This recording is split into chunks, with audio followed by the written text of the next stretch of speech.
Hi everyone, welcome back to 90s explorer. ఆ parcel ఏంటి అనే కదా మీ డౌట్. కొంచెం వెయిట్ చేయండి, మీకే అర్థం అవుతుంది.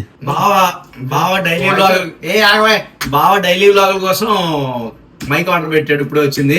Happy birthday. నెక్స్ట్ రోడ్ గా మార్చే బాధ్యత నాది. దీని మీద నా నెంబర్ ఉంది, మంచి రోజు ఆ నెంబర్ రిలీజ్ చేసాడు, నా నెంబర్ రిలీజ్ చేసాడు. మొన్న ఫోన్ చేసి దగ్గరుతున్నాడు.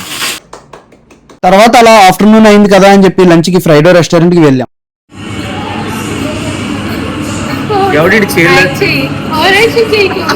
Veg burrito bowl and chicken keema sandwich order చేసాం. వీళ్ళు బొరోటా బౌల్స్ అయితే నాకు ఆల్ టైమ్ ఫేవరెట్. ఇంక ఈ రోజు నుంచి జిమ్ కి వెళ్దాం చెప్పి ఈవినింగ్ బయటకు వచ్చాక గానీ తెలియలేదు గ్రావిటీ జిమ్ టోటల్ గా క్లోజ్ చేస్తారని. మీకు ఏదైనా ద బెస్ట్ జిమ్ తెలిస్తే భీమవరంలో కామెంట్ చేయండి, ఇంకా అక్కడే జాయిన్ అవుదాం రేపటి నుంచి. జిమ్ స్టార్ట్ చేశాక ఎలాగో ఇంకా డైట్ ఫాలో అవ్వాలి కదా అని చెప్పి బిర్యానీ తినడానికి అక్షయ పాత్ర రెస్టారెంట్ కి వెళ్ళా. ట్రస్ట్ మీ, వీళ్ళ చికెన్ బిర్యానీ చాలా బాగుంటుంది. బయటకు వచ్చేసరికి full heavy rain. Gym diet అని ఇలా మాట్లాడితే ఇలాగే వర్షాలు వస్తాయి. మరి do follow 90s explorer. Bye.